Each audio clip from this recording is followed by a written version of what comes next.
আমি অনেক দিন ধরে চেষ্টা করছিলাম চায়ের সাথে যাতে পার্মানেন্টলি বিস্কিট খাওয়াটা ছেড়ে দিতে পারি। সে কারণে মাঝখানে দুধ চা থেকে আমি লিকার চাতে শিফট করে গেছিলাম। তবে লাস্ট ১ বছর কি সোয়া ১ বছরের চেষ্টাতে আমি সাকসেসফুলি চায়ের সাথে বিস্কিট খাওয়াটা ছাড়তে পেরেছি। এখন কিন্তু আমি চা দুধ চা হোক বা লিকার চা শুধুই খাই। বিস্কিট খুব একটা তার সাথে আমার দরকার পড়ে না। সকালবেলা চাটা করে সেই চাটা নিয়ে চলে এসেছিলাম বারান্দাতে। বারান্দায় দাঁড়িয়ে এই দিকের গার্ডেনের ভিউটা একটুখানি এনজয় করে নিচ্ছিলাম।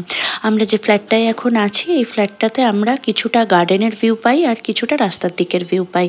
তবে ১ তারিখ থেকে এই ভিউটাই পুরোপুরি চেঞ্জ হয়ে যাবে। তার কারণ আমরা অন্য দিকের একটা ফ্ল্যাটে শিফট করে যাচ্ছি। সোসাইটিটা সেম থাকছে, তবে ফ্ল্যাটের ডিরেকশনটা বদলে যাচ্ছে। যে কারণে এই রাস্তাটা আর ওই পাশের গার্ডেন এই দুটোরই ভিউ আমি ১ তারিখ থেকে আর পাবো না। আজ দুপুরের জন্য ঠিক করেছি বানাবো পাবদা মাছ দিয়ে একটুখানি ঝাল করে। তো প্রথমে ভেবেছিলাম পেঁয়াজ বাটা দিয়েই ঝাল করব। পরে দেখলাম আমার কাছে ডিপ ফ্রিজে না একটা সর্ষে পোস্ত বাটার মিক্স রয়েছে।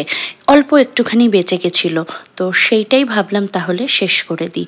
পাবদা মাছগুলোকে ভালো করে ফ্রাই করে নিয়ে সেই তেলের মধ্যেই দিয়ে দিয়েছিলাম কালো জিরে আর সর্ষে পোস্ত বাটাটা। তার সাথে একটু দিয়েছিলাম বেশি করে কাঁচা লঙ্কা। গুঁড়ো লঙ্কাটা যাতে কম দিতে হয়। আর মশলাটাকে ভালো করে কষিয়ে নিয়েছি। মশলাটা থেকে তেল ছেড়ে গেলে অল্প করে মিক্সির বাটিটা ধুয়ে জল দিয়ে দিয়েছি। তারপর সেই ঝোলটা ফুটে উঠলে আগে থেকে ভেজে রাখা পাবদা মাছগুলো ঝোলের মধ্যে দিয়ে বেশ কিছুক্ষণ ফুটিয়ে নিয়েছি কাঁচা লঙ্কা দিয়ে, আর শেষে অল্প ধনেপাতা ছড়িয়ে দিয়েছিলাম। আজকে দুপুরের মেনুটা একদম সিম্পল, যদিও এটাই রাতের মেনু। আজকের মেনুতে রয়েছে গরম সাদা ভাত, তার সাথে সকালবেলা মা রুটির সাথে খাওয়ার জন্য আলু আর পটলের তরকারি করেছিল, সেটাই একটুখানি নিয়ে নিলাম ডালের মুখে খাওয়ার জন্য, আর তার সাথে এই সর্ষে বাটা দিয়ে মাছ।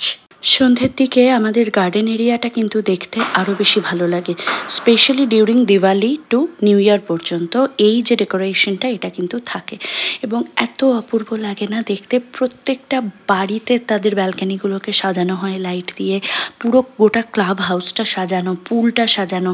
পুলটাতে যদিও সারা বছরই লাইট থাকে, তো এই ভিউটা কিন্তু দেখতে খুবই সুন্দর লাগে। সকলে ভালো থাকবেন, সুস্থ থাকবেন, নিরাপদে থাকবেন। আপনাদের সাথে আমার দেখা হবে খুব তাড়াতাড়ি পরবর্তী নতুন কোনো একটি ভিডিওতে। আজ তাহলে আসি।